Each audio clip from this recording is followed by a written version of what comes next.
केंद्रीय मंत्री गजेंद्र सिंह शेखावत ने कहा, भारत में पेट्रोलियम प्रोडक्ट्स को लेकर कोई संकट नहीं है। मिडिल ईस्ट में युद्ध जैसे हालात ने सभी देशों के सामने चुनौती खड़ी कर दी है। हमारे पड़ोसी देशों की बात करें तो पाकिस्तान में इमरजेंसी जैसे हालात है, जबकि बांग्लादेश में स्कूल और कॉलेज बंद कर दिए गए हैं। कुछ स्थितियां हैं।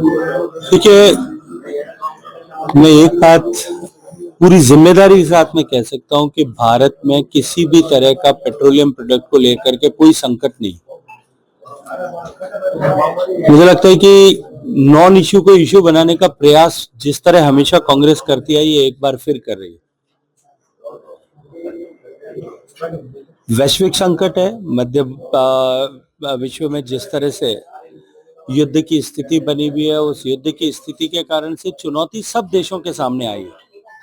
हमारे पड़ोसी देशों की यदि हम तुलना करें तो पाकिस्तान में जो है वो सारे देश में ऑलमोस्ट इमरजेंसी जैसी सिचुएशन लागू कर दी गई है। बांग्लादेश में सारी हॉलीडेज डिक्लेयर कर दिए हैं, कॉलेज बंद कर दिए हैं, स्कूल बंद कर दिए हैं, सरकारी कर्मचारियों को वर्क फ्रॉम होम के लिए कह दिया गया है, रमादान की छुट्टियां डिक्लेयर कर दी गई।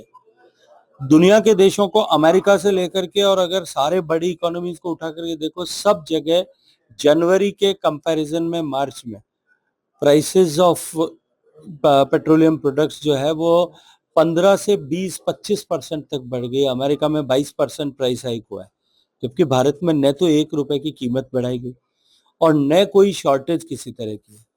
भारत में कुल क्रूड ऑयल जो हमारा आता है उसका लगभग हम जो है 60% से ज्यादा इंपोर्ट करते हैं।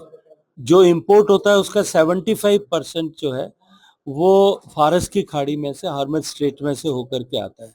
वहां क्योंकि ईरान ने रोक लगा दी है, इसके कारण से हमारी आपूर्ति कुछ बाधित हुई, लेकिन हम कुल 27 देशों से क्रूड ऑयल इंपोर्ट करते थे। सरकार ने प्रोएक्टिवली काम करके 40 देशों के साथ नए समझौते करके 40 देशों से क्रूड ऑयल इंपोर्ट करना शुरू किया।